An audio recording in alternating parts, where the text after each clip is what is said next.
अध्याय 12 दुनिया का प्रकाश। आज मैंने भगवान से मुलाकात की। 4 साल की एकॉन ने अपनी माँ से फुसफुसाते हुए कहा।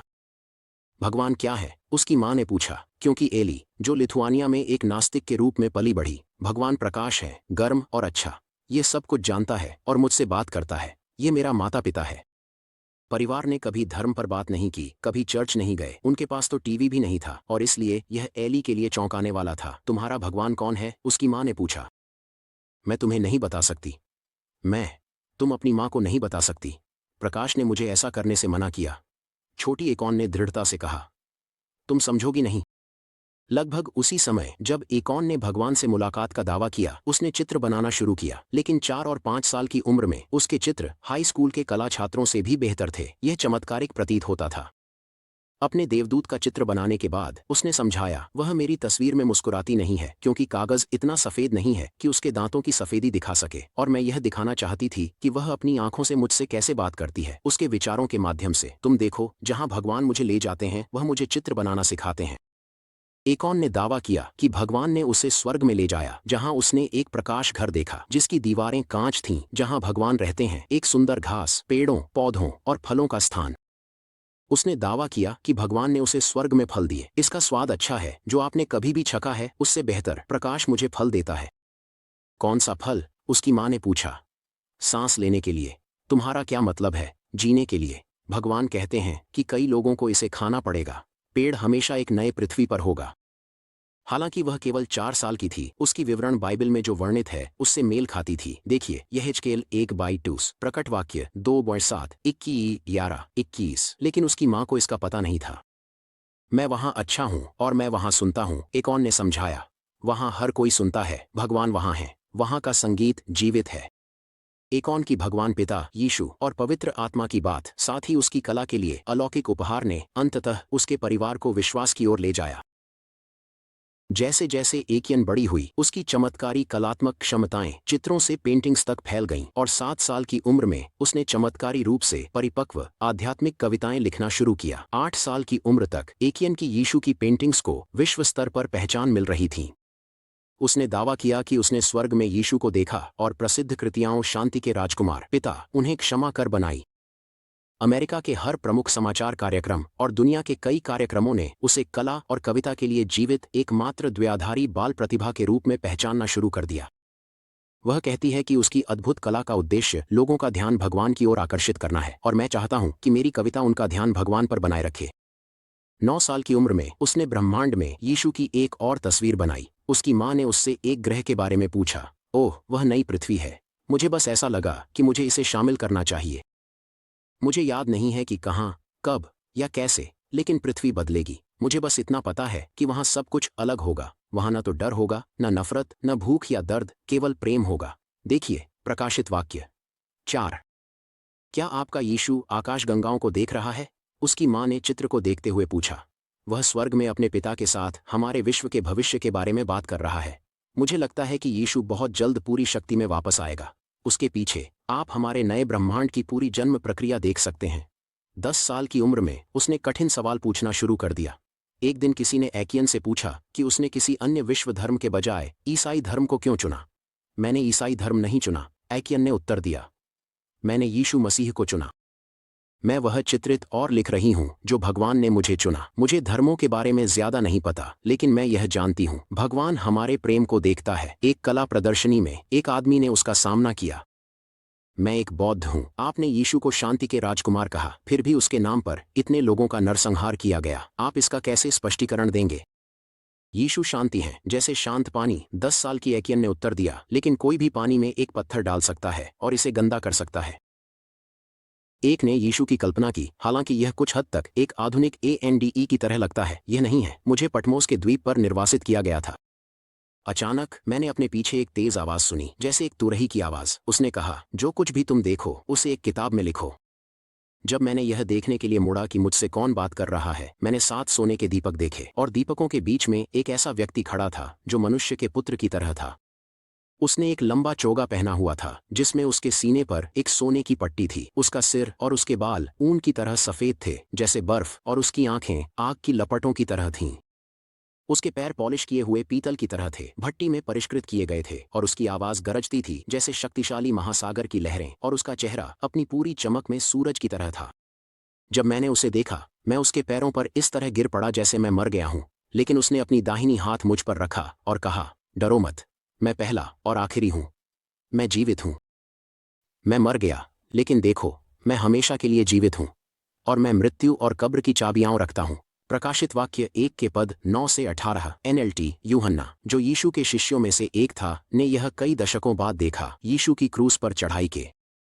जब हम यीशु को केवल एक विनम्र, शांत स्वभाव वाले धार्मिक व्यक्ति के रूप में सोचते हैं जो धुंधलके में रंगीन कांच में कैद है और आज हमारी असली जिंदगी से ज्यादातर दूर है, तो हम धोखे में हैं। यीशु ने सर्वशक्तिमान, सर्वज्ञ, सर्वव्यापी, अनंत ब्रह्मांड के सृष्टिकर्ता को एक रूप में प्रकट किया जिसे हम समझ सकें, क्योंकि भगवान संबंध चाहते हैं। लेकिन यीशु केवल पूर्ण मानव नहीं है, वह आज अपनी सभी भव्यता में पूर्ण भगवान है। यही अंत के वर्षों में देखा जाता है, एक मानव के रूप में भगवान की भव्यता, और जो लोग पहले से ही उन्हें जानते हैं वे उन्हें पहचानते हैं। जैसा कि यीशु ने कहा, मैं अच्छा चरवाहा हूँ, मैं अपनी भेड़ों को जानता हूँ और वे मुझे जानती हैं, वे मेरी आवाज़ सुनेंगी। यूहन्ना 10, 14 और 16। NLT। डीन ने तुरंत उन्हें पहचाना, यीशु शुद्ध प्रकाश हैं। उसकी चमक मेरे सामने, मेरे चारों ओर, मुझ में और मुझसे जुड़ी हुई थी। वह दोपहर के सूरज से भी अधिक चमकीला है, लेकिन हम अभी भी स्वर्ग में उसे देख सकते हैं। यीशु उतने ही सुंदर, अद्भुत और महिमामय हैं जितना मैं समझा सकता हूँ। यीशु के बारे में सब कुछ प्रेम है। उनका आपके लिए प्रेम इतना व्यक्तिगत है कि ऐसा लगता है जैसे यह केवल आपके लिए है। आप यह समझते हैं कि उन्होंने हमेशा आपके लिए परवाह की है और हमेशा आपके लिए परवाह करते रहेंगे। उनका प्रेम जीवित है। यह केवल एक भावना से अधिक है। आप उनके प्रेम में बदल रहे हैं। आप उनके प्रेम हैं। यीशु हमसे पूरी तरह से प्रेम करते हैं। ऐसा लगा जैसे मैं उनकी सारी सृष्टि में केवल वही था जिसे उन्होंने प्रेम किया।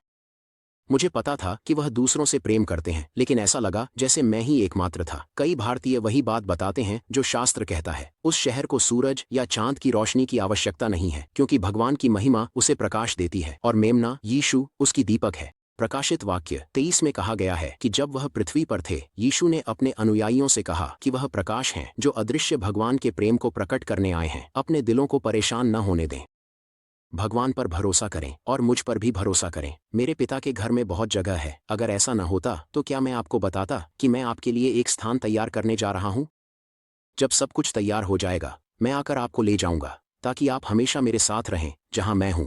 और आप जानते हैं कि मैं कहां जा रहा हूं? नहीं, हम नहीं जानते, प्रभु, थॉमस ने कहा। हमें नहीं पता कि आप कहां जा रहे हैं, तो हम रास्ता कैसे जान सकते हैं? यीशु ने उसे कहा, मैं मार्ग, सत्य और जीवन हूं। कोई भी पिता के पास मेरे बिना नहीं आ सकता। अगर आप वास्तव में मुझे जानते तो आप जानते कि मेरे पिता कौन हैं। अब से आप उन्हें जानते हैं और उन्हें देख चुके हैं। यूहन्ना 14, 1 से 7। NLT। यीशु ने भगवान की अदृश्य शक्ति के सभी पहलुओं को प्रकट नहीं किया, बल्कि भगवान के चरित्र का सटीक प्रतिनिधित्व किया जिसे हम समझ सकें। इब्रानियों 1:3। भगवान की त्रैतीयक प्रकृति केवल एक है, फिर भी पिता, पुत्र और आत्मा के रूप में प्रकट होना हमारे सीमित, त्रिआयामी मनों के लिए एक रहस्य है। तीन व्यक्ति एक भगवान कैसे हो सकते हैं? हम केवल उपमा द्वारा आंशिक रूप से समझ सकते हैं। फ्लैटलैंड के भगवान हमारी मदद करने के लिए। मैं अंग्रेजी स्कूल मास्टर एडविन एबॉट के फ्लैटलैंड के सिद्धांत को अपनाना चाहता हूं। कल्पना करें कि आपने एक सपाट, दो आयामी दुनिया, फ्लैटलैंड बनाई। आपकी बनाई हुई दुनिया के तीन सपाट लोग केवल दो दिशाओं में ही चल सकते थे, आगे और पीछे या बाएं से दाएं। वहां ऊपर या नीचे नहीं है, कोई तीसरी आयाम नहीं है, क्योंकि आप उनके निर्माता तीन आयामी हैं। वे आपको जैसे हैं वैसे नहीं देख सकते जब तक कि आप उन्हें उनके दो आयामी सपाट तल से नहीं हटा देते और उन्हें तीन आयामी प्राणियों में नहीं बदल देते। और यह मृत्यु होगी। मृत्यु का मतलब है उनके 2D दुनिया से अलग होना, लेकिन आप उन्हें अपने आप का एक दो आयामी टुकड़ा प्रकट करने का विकल्प चुन सकते हैं। आप अपने हाथ को उनके फ्लैटलैंड में डाल सकते हैं और वे आपको एक गोल 2D टुकड़ा देखेंगे। ये पूरी तरह से आप नहीं है, लेकिन ये उतना ही है जितना कि ये 2D लोग देख सकते हैं और फिर भी फ्लैटलैंड में जी सकते हैं। यदि आप यह समझाने की कोशिश करते हैं कि आप वास्तव में एक गोल टुकड़ा नहीं हैं, बल्कि कई टुकड़े हैं जो एक प्राणी बनाते हैं, यह उनके लिए एक विरोधाभास होगा।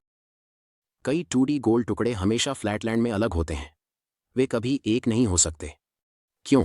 क्योंकि उनके पास कोई तीसरी आयाम नहीं है जहां गोल टुकड़े एक एकीकृत प्राणी में ढेर किए जा सकें। यीशु को ईश्वर की भुजा कहा गया था, जिसे यहूदी भविष्यवक्ताओं ने हमारे 3D दुनिया में उसकी आगमन की भविष्यवाणी की थी। कैसे भगवान तीन अलग अलग व्यक्तियों में हो सकते हैं, फिर भी एक भगवान है। यह एक रहस्य है जो केवल स्वर्ग के अतिरिक्त आयामों के परे कहीं हल होता है। हालांकि सभी उपमा अधूरी हैं, यीशु ने भगवान के अस्तित्व का एक 3D टुकड़ा प्रकट किया। यदि आपने मुझे देखा है तो आपने पिता को देखा है, या जितना आप इस 3D जीवन में देख सकते हैं। यही कारण है कि शास्त्र कहता है कोई भी भगवान को कभी नहीं देख पाया सिवाय एकमात्र पुत्र के, जो स्वयं भगवान है और पिता के साथ निकटतम संबंध में है। उसने उसे प्रकट किया है। यूहन्ना 1:18। क्या यह शास्त्र यह संभावना खारिज करता है कि अंत के वर्षों में भगवान को देखा जा सकता है? मुझे ऐसा नहीं लगता।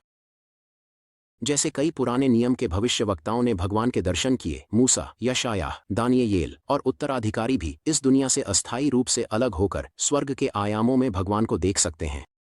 जैसे डॉ पिम वॉन लोमल के एक डच अंतकालीन ने कहा, मुझे स्वीकार करना चाहिए कि मानव भाषा पूरी तरह से गहराई और अन्य आयाम को व्यक्त करने के लिए अत्यंत अपर्याप्त है जिसे मैंने देखा है।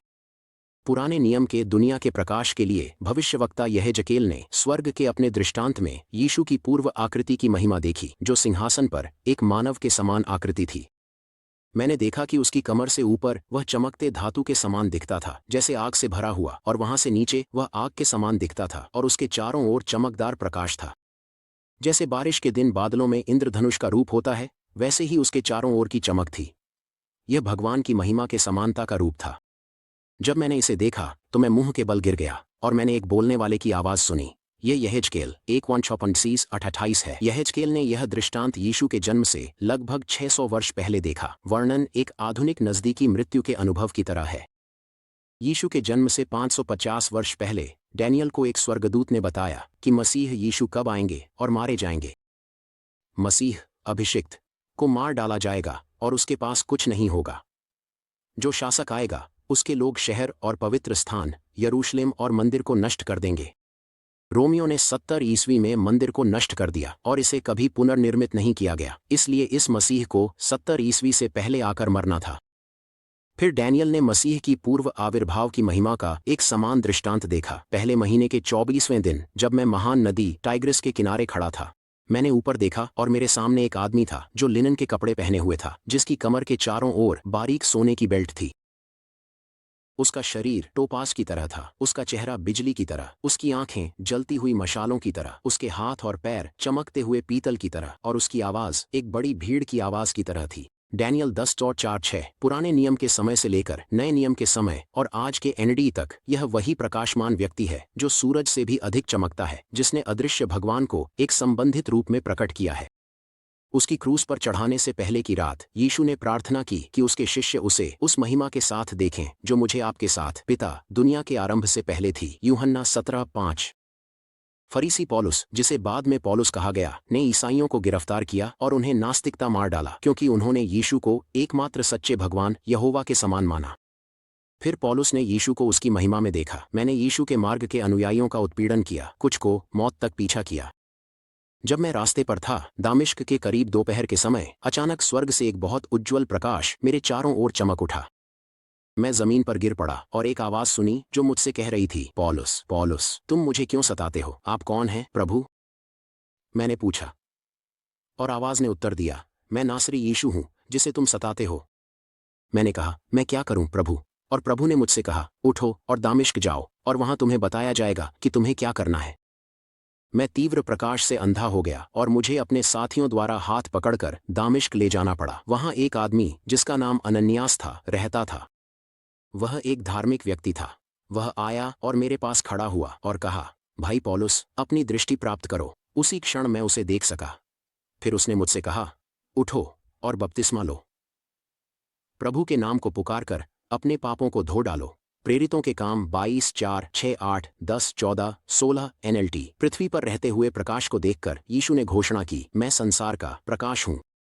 जो कोई मेरे पीछे चलता है वह कभी अंधकार में नहीं चलेगा, बल्कि उसे जीवन का प्रकाश मिलेगा। यूहन्ना 8:12। पौलुस ने इसी चमकदार प्रकाश का सामना किया जिसने अपने आप को यीशु के रूप में घोषित किया। पौलुस ने नए नियम की कई पुस्तकें लिखीं, लेकिन ध्यान दें, सिर्फ इसलिए कि यीशु ने पौलुस को एक चकाचौंध करने वाले प्रकाश में प्रकट किया, पौलुस भगवान से सही नहीं था।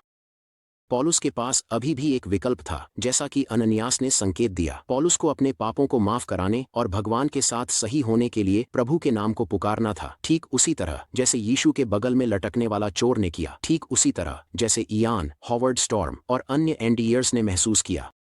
जो लोग एनडीई का अनुभव करते हैं वे वास्तव में यीशु को स्वयं देख सकते हैं, लेकिन इसका मतलब यह नहीं है कि वे हमेशा के लिए स्वर्ग में उनके साथ होंगे। उन्हें भी चुनना होगा, जैसे पौलुस को अभी भी चुनना था।